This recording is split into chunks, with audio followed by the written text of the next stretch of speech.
Hey guys, welcome to my YouTube channel. Myself Jessica Kalita. And आज जो ये video आने वाला है ये थोड़ा सा हम बातें करेंगे, चिट चैट करेंगे एंड ये एक स्टोरी टेलिंग वीडियो टाइप का होने वाला है जिसमें अपने 10th रिज़ल्ट डे के बारे में बताऊंगी एंड उसका जर्नी भी बताऊंगी, प्लस रिज़ल्ट के बाद कौन सी चीज़ें हुई वो भी बताऊंगी, कैसे सिचुएशंस बनी और मैंने कैसे बहुत सारी चीज़ें अपने लिए मुश्किल कर दी वो भी बताऊंगी। और ये सब मैं क्यों बताऊंगी, क्योंकि मैं हेल्प करना चाहती हूँ जो स्टूडेंट्स अभी 10th में है, मतलब अगले साल बोर्ड्स देंगे या जिनका अभी रिज़ल्ट आने वाला है। अगर ये वीडियो तुम लोग ने अगर देखा है ना तो this video will save you यार, literally it will save you. Because अगर तुम लोग का सिचुएशंस मेरे जैसा हुआ तो ठीक है, तो क्योंकि अगर मैं उस टाइम ये सब शायद अभी रिग्रेट होता है ना कि टाइम चला गया, अब तो मैं पास्ट में जाके चीज़ें सही नहीं कर सकती हूँ, बट उस टाइम अगर मैं लाइक ये सब चीज़ें अपने दिमाग में लेती ना तो लाइक 11th-12th मेरा बर्बाद नहीं होता। तो क्या हुआ, क्लास 10th के बारे में शुरू करते हैं। तो सबको पता है 10th हमारे लिए कितना इम्पोर्टेंट है, क्लास 10th एंड क्लास 12। भले ही लोग बड़े होके बेरोज़गार बैठे रहे but board exams are very important and of course मैं भी मानती हूँ बोर्ड्स इंपॉर्टेंट होते हैं गाइस, क्योंकि बोर्ड्स मैं मानती हूँ ना एक ऐसी चीज़ है ना कि अगर हम स्कूलिंग कर रहे हैं तो मेरे पॉइंट ऑफ व्यू से फाइनल एक होता है ना, हर चीज़ का एक फिनाले होता है, तो वैसा एक फिनाले टाइप का चीज़ होता है बोर्ड एग्ज़ाम्स, अभी मेरे को ऐसा लगता है। बट मतलब मुझे ऐसा लगता है कि जो लोग बोर्ड्स क्लास में है ना उन लोगों को बोर्ड्स के लिए ऑफकोर्स प्रेप करना चाहिए, अच्छे से प्रेप करो, एग्ज़ाम दो और रिज़ल्ट सरेंडर करो भाई, ठीक है, जो होगा रिज़ल्ट वो हम एक्सेप्ट करेंगे। लेकिन कुछ चीज़ें आपको उसी में ध्यान रखना पड़ता है कि बोर्ड्स को सीरियसली लेना है बट इतना भी सीरियसली मत लो कि कुछ हम अजीबोगरीबी एग्ज़ाम देने जा रहे हैं। तो मेरे साथ इन सब की वजह से कितना कुछ हो गया मैं क्या ही बताऊँ। तो चलिए मैं डायरेक्ट अपने 10th के जर्नी में आती हूँ। तो क्लास 10th में मैंने भी प्रिपरेशन किया and I was quite very good student in my school. मैं ऑलमोस्ट हमेशा हर क्लास में लाइक 3rd रैंक में आ जाती थी, लाइक रैंक में मैं आती थी 1 to 10 के बीच। एंड 3rd मेरा लाइक मैं बहुत बार 3rd हो चुकी हूँ एंड मैं 9 to 10 में मेरा 3rd रैंक था। अराउंड 85+ परसेंटेज मेरी आती थी हमेशा से। एंड मैं असम की हूँ एंड मैं स्टेट बोर्ड स्टूडेंट हूँ, I am not from CBSE boards. तो स्टेट बोर्ड्स के मार्किंग्स तो जो लोग स्टेट बोर्ड्स के स्टूडेंट्स हैं उनको पता है कि लाइक 85% से डिस्टिंक्शन मार्क्स, 75% से स्टार मार्क्स, 60% से फर्स्ट डिवीजन, 45 से सेकेंड डिवीजन, ऐसे करके होता है, राइट। तो हमारे स्कूल से ऐसा बोला गया था, मुझे तो बोला था कि डिस्टिंक्शन लाना है अपने बोर्ड्स में, like 85+% and I was very over confident because मैं हर क्लास में अच्छा करती थी ऑलमोस्ट। तो मुझे लगा कि यार मैं करूँगी एंड मुझे टारगेट था मुझे 95, यू कैन इमेजिन। हाँ, लेकिन मेरे इसके आसपास भी नंबर नहीं है, वो मैं बाद में बता रही हूँ। तो क्या हुआ, 9 to 10 जब रिजल्ट आया आई स्कोर्ड 86%, ठीक है, and it was quite like I was very satisfied. Mummy फिर भी बोल रही थी 90% होने से लाइक अच्छा है। और मैंने जिस बार बोर्ड्स दिया उसके पहले साल ही हमारे स्कूल से डिस्ट्रिक्ट टॉपर निकला था, ठीक है, ही स्कोर्ड 97%। एंड मेरी mummy like she used to like imagine any time मेरी बेटी अगर ऐसा रिजल्ट करेगी, न्यूज़ रिपोर्टर्स आएंगे and like I really appreciate ऐसे सपने देखा खुले आँखों से। मुझे भी ऐसे सपने बहुत थे बिकॉज मैं खुद के ऊपर मैं बहुत ज़्यादा एक्सपेक्टेशंस करती थी, रखती थी। 9th तक सीन ऐसा था ना, हाँ, मैं फाइनल एग्जाम्स के बारे में नहीं सोच रही थी, हर यूनिट टेस्ट आता था उसके लिए पढ़ती थी एग्ज़ाम के पहले। इवन क्लास में कैसे अच्छा करती थी ताकि टीचर्स की गुड बुक्स में नहीं आती थी, बिकॉज क्लास में जो होमवर्क देता था हमेशा करती थी, टेस्ट देता था, कभी कभार मिस हो जाता था बट नॉर्मली मैं अच्छा परफॉर्म करती थी, तो इसलिए कुछ प्रॉब्लम नहीं हुआ। स्कूल लाइफ में एकदम मेन कैरेक्टर एनर्जी भी मेरे पास था एंड मेन कैरेक्टर टाइप खुद को फील भी होता था। तो ठीक है, मैंने 10th दिया और 10th जब मैंने एंट्री किया ना चीज़ें भाई चेंज हो गई। लाइक पहले स्टडीज़ को नॉर्मली एंजॉय करके करते थे, राइट। 10th में एक प्रेशर आ गया कि it was like last chance. एक तो 10th में मैं बता रही हूँ बेसिकली क्या हुआ, स्टडीज़ को एंजॉय करने से ज़्यादा हम लोग प्रेशर ले लेते हैं, राइट। मेरे साथ वही हुआ, मुझे लगा भाई 10th is very important and भाई ये ही मेरा लाइफ डिफाइन करेगा, बट मैं बता रही हूँ कुछ नहीं करता है। मैं बोला मम्मी पापा मम्मी बहुत लाइक मुझे 24 आवर्स के ना, मैं जब जाती हूँ ना, हर मोमेंट में मेरे को, मैं भूल भी जाती हूँ ना, मुझे याद दिलाया जाता है यू आर इन क्लास 10। बहुत सारे मैंने शादियाँ भी मम्मी ने मिस करवाया, जाने का मुझे बहुत मन था पर मम्मी नहीं देती थी, पढ़ो यार पढ़ो, ये साल मेहनत कर लो सब ठीक हो जाएगा वगैरह वगैरह वगैरह। एंड खुद और उसी टाइम बोलते हैं ना, जब मतलब ये आता है, क्या बोलते हैं, मैं वर्ड भूल गई रे, जब मुसीबत आती है तो हर तरफ से आती है। उस सिचुएशन में मेरा हुआ बहुत बड़ा, मेंटली मैं ब्रोक हो चुकी थी due to some personal reasons. तो मैं कभी कभार बता दूँगी यार, कुछ वीडियोस में बनाने से वो सब बता दूँगी ट्रॉमास वगैरह के बारे में। एंड उसके वजह से ओवर थिंकिंग में मैं तो इतना अपना प्रोडक्टिव नहीं निकाल पाती थी। और उसी साल मैंने बाहर ट्यूशन लिया था। उसके पहले मेरा एक ट्यूशन था जो घर आता था, ओनली मैथ्स में मैं ट्यूशन लेती थी क्लास 9th तक मैंने। और 9th में आई थिंक हम लोग जब क्लास 8 में थे तब लॉकडाउन लग गया था, right? Yes yes yes, lockdown तब आया था, क्लास 7-8 में शायद लॉकडाउन आया था। उसके बाद 9th, मतलब वो ट्यूशन भी मैं नहीं लेती। मैं 9 तक मैंने सिर्फ मैथ्स का मैंने ट्यूशन लिया था 7 से, बाकी सब खुद पढ़ती थी, ठीक है। तो 10th में मैंने मम्मी को बोला कि मम्मी साइंस मैथ्स का तो ट्यूशन लेती हूँ, एंड लास्ट के कुछ टाइम में मैंने मेरा इलेक्टिव सब्जेक्ट कंप्यूटर साइंस था तो मैंने उसका भी ट्यूशन लिया। ट्यूशन जाती थी, आती थी, पढ़ती थी, जितना हो सके फुल सिलेबस कवर करती थी ना। हर एग्ज़ाम में देख रही हूँ, मैं एग्ज़ाम दे रही हूँ ना, मार्क्स आ रहे हैं but it's not my expectations. अगर मेरे को 50 में, मेरे को याद है एक बार 44 आ गया था साइंस में एक यूनिट टेस्ट में 10th के अंदर, and I was like depress like hell. मतलब उस टाइम, अभी मैं सोच रही हूँ मैं कितने अच्छा, काश मैंने उस टाइम में वो मार्क्स से ऐसा सोचा होता। 44 आया ना, मैं अभी नेक्स्ट एग्जाम में 46 लाने का ट्राई करूँगी। अगर वैसा परसीव करती तो शायद अच्छा था, लेकिन मैं चली गई यार। मेरा तो शायद हम लोग का टॉपर तो हर सब्जेक्ट पे एटलीस्ट 48, 49, 50 में लाता होगा, ऐसा एटीट्यूड हो गया था ना। तो हुआ तो मैंने तो भाई मेहनत तो किया बोर्ड्स का, ठीक है। तो जितना हुआ मैंने कवर किया। मेरा प्री बोर्ड्स हुआ, प्री बोर्ड्स में भी मैंने एकदम, प्री बोर्ड्स में आई थिंक मेरे 80 के आसपास परसेंटेज आई है, and I was like scared like hell, भाई क्या हो रहा है। बट मैं बता रही हूँ, अगर मेरे को 80% अगर के आसपास अगर आ रही है 75+, तो वो मुझे खुश होना चाहिए था। मैं स्टार कैटेगरी में आ गई हूँ, मेरे को अभी बोर्ड्स में डिस्टिंक्शन कैटेगरी में आना है। मैं उस टाइम सोच रही थी कि मैंने जो एग्ज़ाम दिया मेरे को इसको खींच के 95 करना है, ऐसा टाइप का दिमाग में प्रेशर। मैंने पढ़ा, मैंने सच में बहुत पढ़ा, और हमारे टाइम में ही वो MCQ वाला चीज़ इंट्रोड्यूस हुआ था, ठीक है। MCQ वाला चीज़ इंट्रोड्यूस हुआ, उसके लिए तो मेरा दिमाग ख़राब हो गया, बिकॉज मुझसे पता नहीं क्यों कुछ लोगों को MCQ ईजी लगते हैं, मार्क्स आ जाते हैं। मतलब मेरा MCQ गलत होता था।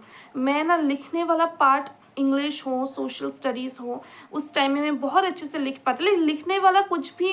इस बार जो 10 के स्टूडेंट्स हैं ना, उन लोग को सोशल स्टडीज़ का पेपर बहुत टफ लगा है। MCQ टफ नहीं लगा है, उन लोग को सब्जेक्टिव पोर्शन टफ लगा, बिकॉज वहाँ में एसर्शंस टाइप के क्वेश्चंस है। बट वो क्वेश्चंस में अगर मेरे टाइम में लाइक ऐसा टाइप का ज़्यादा आता तो मुझे प्रॉब्लम नहीं होता, क्योंकि मेरे को लिखने वाला क्वेश्चंस में मार्क्स मिल जाता है, लाइक समझ के है ना सुंदर से। बट MCQs में मैं बहुत, मेरा मार्क्स कटता था। उसका तो मुझे डर था ही, बट खुद से प्रेप किया हम लोग ने। और फिर तो एक कंटिन्यू प्रेशर एग्ज़ाम हॉल में जाने से पहले, भाई ये लास्ट एग्ज़ाम में मम्मी क्या बोलेगी उसका डर, मम्मी तो मार डालेगी, समाज का डर। एक तो हम एग्ज़ाम के पहले बहुत लोग कॉन्ग्रेचुलेट्स करने आते हैं हमारे घरों में, ऐसा मतलब है कि ना, इधर जो लोग बोर्ड स्टूडेंट्स होते हैं हर कोई उन लोग के घर में जाके पेन हो, चॉकलेट्स हो वगैरह वगैरह, ग्रीट विशेस देते हैं अपने। एंड रिजल्ट के टाइम में भी सेम आता है। तो यो मेरी मम्मी भी जाती है, जो लोग का लाइक बोर्ड स्टूडेंट्स होते हैं उन लोग के लिए पेन, चॉकलेट्स वगैरह लेके जाते हैं। तो मेरे टाइम में बहुत सारे लोग आ गए थे रिज़ल्ट, मतलब एग्ज़ाम के पहले। तो मेरे को लगा भाई अब तो रिज़ल्ट में भी आएंगे। तो मैंने बोर्ड एग्ज़ाम्स शुरू हुआ, मैंने बोर्ड एग्ज़ाम्स दिया, ठीक है। पहला एग्ज़ाम गया, बढ़िया गया, इंग्लिश का पेपर था, मेरे को अब भी याद है। फिर ऐसा पेपर था बीच में, बोर्ड एग्ज़ाम्स के बीच में हमारा पेपर लीक हुआ। ऐसा घटिया पेपर लीक हुआ। मैं एग्ज़ाम के लिए रेडी हुई, एक एग्ज़ाम था, सुबह पता चला पेपर लीक हुआ है, एग्ज़ाम कैंसिल। एग्ज़ाम पे चला 2-3 पेपर में हुआ। मेंटल हेल्थ की तो धज्जियाँ पूरी उड़ गई थी मेरी, भाई क्या हो रहा है कुछ यार। फिर ऐसा हो गया ना, ज़्यादा गैप हो जाने से पढ़ने का भी मन नहीं करता है लास्ट में, तो वैसा सिचुएशन था, ठीक है। बोर्ड एग्ज़ाम्स दिए, मुझ में हर एग्ज़ाम से आके अपना पेपर चेक करती थी एंड ये मेरा बहुत बुरी आदत था। लाइक लिटरली मैं पेपर चेक करने बैठ गई तो मुझे ऐसा लगा कि मैंने इंग्लिश किया शाम को ना, हमारे टीचर थे स्कूल में जो इंग्लिश पढ़ाते थे, उनको मैंने ऐसे मम्मी ने बुलाया था, उनको एग्ज़ाम के पहले भी बुलाया कि पैटर्न कैसे है, तो ट्यूशन नहीं लिया, थोड़ा टिप्स दे दीजिए। एंड मैं हमेशा टीचर्स से हेल्प भी मांगती रहती हूँ ना। तो वो जब आए तो उन्होंने बोला कि तुम्हें I think question paper discuss किया हम लोग ने, तो मुझे बोला तुम्हें 93 94 आएगा। मैंने मम्मी को बोला मम्मी नहीं है, मुझे 95 प्लस आएगा, मेरे को इतना पता है, ठीक है। गया मैथ्स का एग्ज़ाम में, मुझे लगा नहीं, मैंने खुद कैलकुलेट किया है 45 मार्क्स MCQs में 42 MCQs मेरे सही हैं, 3 मार्क्स गलत हैं। एंड सब्जेक्टिव पार्ट को लेके मैं ओवर कॉन्फिडेंट है, वो तो सही है भाई, डिराइवेशन से सारे प्रूफ्स हुए, सब कुछ सही है। सोशल का मैंने पकड़ा 90 के घर में मिला है, बट मेरा साइंस का एग्ज़ाम अच्छा नहीं हुआ था। मैंने मम्मी को नहीं बोला था, कि मम्मी को बोला था लेटर आ जाना, लेटर मीन्स 80 मार्क्स आ जाना चाहिए। बट मैं जब आके चेक किया, मेरे को लगा था 6 सब्जेक्ट्स है मेरे, उसमें से 5 में तो लेटर प्लस 80 प्लस 90 प्लस मैंने इंग्लिश मैथ्स सोशल में पकड़ा था, एसएमईज और कंप्यूटर साइंस में मैंने 80 प्लस पकड़ा था, और मुझे लगा साइंस में शायद मुझे 76 75 आएगा। तो मैंने कैलकुलेट किया, हाँ पूरी कैलकुलेट करने के टाइम ना मेरे को मार्क्स कितना बन रहा है बताया था, जो लड़कियों का 95%, तो आई थिंक अराउंड 89-90% मुझे आ रही है, ठीक है। तो मैंने तो तभी शायद सोच लिया था कि डर तो लग ही रहा है, पता नहीं मम्मी। और मैं ना 10th एग्ज़ाम देने के बाद ऐसा होना चाहिए कि जो हो गया सो हो गया, कोई बात नहीं, जो हो गया सो हो गया, अब हम वेकेशन एंजॉय करेंगे। मैं इतना वेकेशन में एंजॉय नहीं कर पाई, कुछ कहीं गई 2 दिन रहने के लिए, आई थिंक मेरी आंटी अंकल के घर। लिटरली मेरे दोस्त लोग बहुत घूम रहे थे, घूमने के मम्मी के ऑफिस की वजह से मैं बाहर भी नहीं जा पाई भाई, उसका भी मैं एकदम घर में बैठे क्या ही करूँ अब मैं, ना मैं घूमने जा पा रही हूँ, एक तो मुझे रिजल्ट का भी टेंशन हो रहा है, कहीं कुछ नहीं हुआ। मैंने फिर सोचा फिर रिज़ल्ट का दिन आया, ठीक है। मुझे पता भी नहीं था उस दिन रिज़ल्ट दे रहा है। सुबह मैं सोफ़े में लेटी हुई हूँ, मतलब सुबह मैं बेड से उठ के आके फिर सोफ़े में सोती हूँ, पास की आंटी आके बोल रही है कि जैसे जूही तुम लोग को, मेरा घर का नाम जूही है, तुम्हारा रिज़ल्ट देगा आज। मैं क्या, उसके बाद मैं भगवान को एक ही प्रे किया, भगवान पता है 95 मेरे को नहीं आने वाला, बट प्लीज़ 89 90 तो भाई आ जाना चाहिए। मैं लिटरली इसका भीख मांग रही थी, वो भी रिजल्ट के दिन। आजकल मैनिफेस्टेशन का पता चला, भाई मैनिफेस्ट हम तब करते हैं ना कि एग्ज़ाम दे दिया, पेपर चेक हो रहा है, तो हम मैनिफेस्ट में अच्छा सोच रही हूँ, टूटा पाई रिजल्ट में मैं भगवान से ऐसे बोलती हूँ ना 89% दिला दो, 90% दिला दो, बस हो जाएगा। मैंने कैलकुलेट भी उतना किया था, मेरे को लगा था कि 85 प्लस तो आ जाएगा, तो मैं बच तो जाऊँगी, डिस्टिंक्शन मार्क्स तो मेरे आ ही जाएंगे, ठीक है। मैं पानी पी लेती हूँ गाइस, मैं बहुत बोल रही हूँ।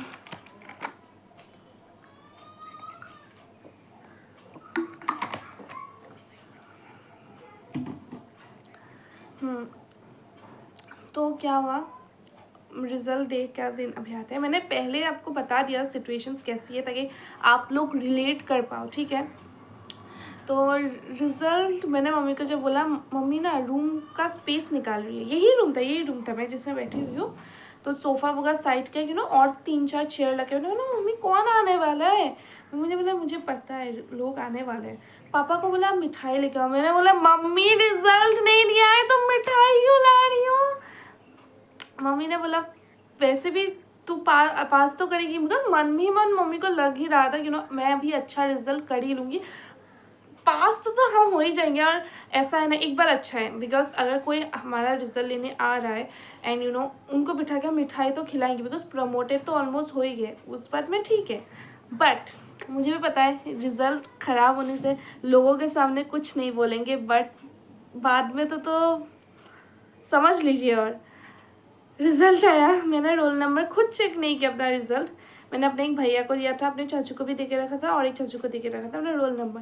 सबसे पहले मेरे अपने चाचू ने कॉल किया, उनकी जो स्टाफ वो टीचर है अपने स्कूल के, चेक किया कंप्यूटर में, चाची को बोला रिज़ल्ट, हाँ चाची को ऐसे फ़ोन किया, रिज़ल्ट दिया, बोले हाँ बताओ कितना हुआ। मैं तो भाई मेरा तो वाट लग चुका था, लाइक क्या होगा मिक्स फीलिंग। बोले 2 में लेटर है सिर्फ, सिर्फ 2 सब्जेक्ट में लेटर है। चाची बोल रही है क्या बोल रहे हो, लाइक चाची को लगा कि अगर इन्होंने चाचू ने अगर गलत रिजल्ट मुझे बता दिया, चाची को लगा किसी और का रिजल्ट मेरे को बोल रहा है, कि किसी को ट्रस्ट नहीं हो रहा है। चाचू ने अगर मुझे गलत रिजल्ट बोल दिया, रिजल्ट बोलने के बाद तो अगर बाद में सही आ गया तो मैं तो छोड़ने वाली नहीं हूँ भाई। लिटरली परसेंटेज कितना आया, 73.66%। लेटर मार्क्स 80+ मार्क्स आए हैं। इंग्लिश एंड कंप्यूटर साइंस में, इंग्लिश में 96, जिसमें ही सिर्फ मेरा प्रेडिक्शन काम किया। मैंने बोला था मुझे 95 के ऊपर, मैंने उसे 96 मिला, एंड कंप्यूटर में 83। बाकी 4 सब्जेक्ट्स में क्या हुआ, 17 मैथ्स, 77 और 70 social studies. Science and SMS में 58 एंड 59 लेजिट। एंड उस पॉइंट में मैं इधर ही मैं ऐसे थी, हाँ मुझे अभी भी याद है। मैंने बोला क्या हो गया, क्या हो गया, ऐसे करके मैंने बोला मम्मी को। एंड मेरे आंसू आ रहे थे, मुझे ऐसा फील हो रहा था यार धरती फट जाए, मैं अंदर गिर जाऊँ, मैं मर जाऊँ सीरियसली। बट क्या हो गया है भाई, क्या हो रहा है ये सब। उसके बाद भाई जो मेरी वाट लगी है ना, लिटरली मैंने उस दिन मम्मी को रोते हुए देखा। मम्मी रोई, क्यों रोई, बिकॉज ऐसा रिजल्ट तो किसी ने एक्सपेक्ट नहीं किया था। मैंने अपने आप को डिस्टिंक्शन में रखा था, मुझे स्टार भी नहीं मिला, मेरे को फर्स्ट डिवीज़न आया। एंड हमारे स्टेट गवर्नमेंट का रूल है, जिसको 75+ मिलता है उन लोग को 15 के, हाँ 15 के मिलता है शायद, हाँ। एंड मैं तो बहुत सारे फेलिसिटेट भी किया जाता है, बहुत सारे मतलब जैसे कि कम्युनिटीज़ वगैरह आपको फेलिसिटेट करते हैं आपका 75 के ऊपर परसेंटेज में, बहुत सारे में। तो मैं तो हमेशा से रेडी, मेरा सपना था यार मेरे को भी करेंगे। मैं मम्मी को बोला था कि मम्मी मैं 10th के बाद फ़ोन लूँगी, 10th के बाद फ़ोन लूँगी, जो मुझे 15,000 मिलेंगे ना उससे मैं फ़ोन खरीद लूँगी। सारे मेरे सपने टूट के बिखर गए, सीरियसली मेरे सपने टूट के बिखर गए उस पॉइंट में, ठीक है। उसके बाद भाई साहब जो मतलब मैं ट्रॉमेटाइज्ड हो गई ना भाई, बिकॉज मैं आपको बता रही हूँ, आप रिलेट कर पाओगे। अगर आपके एक्सपेक्टेशंस मेरे 70 होते मुझे 73 आते, या मेरे एक्सपेक्टेशन 75 होते मेरे को 73 आते, या मैं बहुत ज़्यादा मुझे लो एक्सपेक्टेशन से ऊपर है तो मैं खुश होती, या मैं 70+ ही एक्सपेक्ट करती मुझे 73 आते मैं बहुत खुश होती। मैं नहीं बता रही हूँ 73 एकदम गया गुजरा परसेंटेज है भाई, 73% में मैंने जो इतने सारे मार्क्स लाए वो भी बहुत है। बट उस पॉइंट में ऐसा लगा था डेट जैसे कि वो मैंने फेल ही कर दिया, मुझे वैसा दुख हुआ था। बिकॉज अपने आप को मैं इमेजिन नहीं कर पा रही थी कि मैं कैसे मुंह दिखाऊं भाई। जो लोग मेरे रैंक में पीछे थे उन लोग को 85+ आए हैं, 75+ आए हैं। लिटरली जो लोग मेरे पीछे थे, मैं नहीं बोल रही हूँ कि वो लोग को क्यों आए हैं, मुझे उससे प्रॉब्लम नहीं है, बट मेरा खुद का रिजल्ट क्या हुआ भाई, क्या हो गया ये सब। एंड गाइस वो डे लाइक ज़िंदगी भर यादगार रहेगा। क्या हुआ, मम्मी ने कुछ नहीं बोला, बट बहुत लोग सीरियसली आ गए। तो मम्मी ने आराम से चाय वाय बनाया, जो मम्मी ने मिठाई वगैरह मंगवाया था सबको खिलाया। बिकॉज मम्मी ने डांटा तो नहीं, बट मम्मी बहुत ज़्यादा डिसअपॉइंट थी। उस पॉइंट पे मेरे को पता चल गया था कि मम्मी बहुत ज़्यादा डिसअपॉइंट थी। वो मुझे कुछ नहीं बोला, बट मेरे को तो भाई डिसअपॉइंटमेंट पूरा दिखाई दे रहा है। सबको चाय पिलाया, मिठाई खिलाया, मैं रो रही हूँ। एंड बहुत सारे लोग आए, सीरियसली बता रही हूँ, रात तक बहुत, 1 हफ्ते तक मेरे रिज़ल्ट का खबर लेने बहुत लोग आए, विशेस किया नेक्स्ट अच्छा करना, वो सब तो ठीक था। फिर एक अंकल आए हमारे घर के पास, ऐसे नेबर ही हैं वो, उनका ना 3 बेटे हैं, तो 3, एक प्रोफेसर है, एक इंजीनियर है, डॉक्टर है। एंड लाइक वो आके सीरियसली मम्मी मैं हूँ सामने, एंड मम्मी को बोला है फर्स्ट डिवीज़न आया है, बस इतना गंदा रिजल्ट, लाइक सीरियसली वैसे बोला है। एंड घर वाले, मैं बता रही हूँ नॉर्मल है, अगर कोई पता नहीं ऐसा कोई दूसरा आके बोल दे तो हाउ इट फील्स भाई। मेरे घर में ही कोई इतना नहीं बोल रहे, वो इंसान है कि ऐसा अचानक से बोल के चला गया। And I literally don't like that person now. ऐसा नहीं कि उन्होंने बोला कि मेरा ख़राब रिजल्ट हुआ है, बट लोगों को सिचुएशन देख के बोलना चाहिए। एक क्रिटिसिज्म होता है कंस्ट्रक्टिव क्रिटिसिज्म बोल के, कि इस बार तुमने शायद कुछ गलती हो गया होगा, अगले बार अच्छे से करो। कंस्ट्रक्टिव क्रिटिसिज्म बोल के एक चीज़ होता है। डायरेक्ट आके ऐसे क्रिटिसाइज तुम कर रहे हो, मेरी मम्मी का हालत तुम नहीं देख रहे हो, आके तुम यही सब बकवास कर किए जा रहे हो, तो कितना अपना सीरियस। वो इंसान मैं देखती हूँ ना, मुझे उनको बुलाने का भी मन नहीं करता, बहुत एज पर्सन है, बट ऐसे बोल दिया, ठीक है। तो वो तो मेरा कहानी था 10th के रिज़ल्ट का। लेकिन मेरा रियल लाइफ में स्ट्रगल शुरू हुए उसके बाद, तो वो चीज़ें मैं आपको मेरे नेक्स्ट वीडियो में बताऊंगी। एंड उसके बारे में हम डिस्कस करेंगे क्या हुआ क्या नहीं हुआ, बिकॉज वीडियो ज़्यादा लंबा हो जाएगा, नहीं तो वो पार्ट 2 में बताऊंगी। इसमें मैंने आपको 10th के रिजल्ट डे का सिचुएशंस बता दिया क्या हुआ। एंड बहुत ट्रॉमेटाइजिंग था गाइस, मैं बता रही हूँ, बहुत ट्रॉमेटाइजिंग था। कोई अच्छे से मम्मी अच्छे से बात नहीं करी थी। अल्टीमेटली उसके बाद क्या हुआ चीज़ें, एंड मैंने क्या क्या गलती किया खुद के लिए, मैंने खुद को कितना टॉर्चर किया, वो सब भी अभी मैं आपके नेक्स्ट वीडियो में बताऊँगी।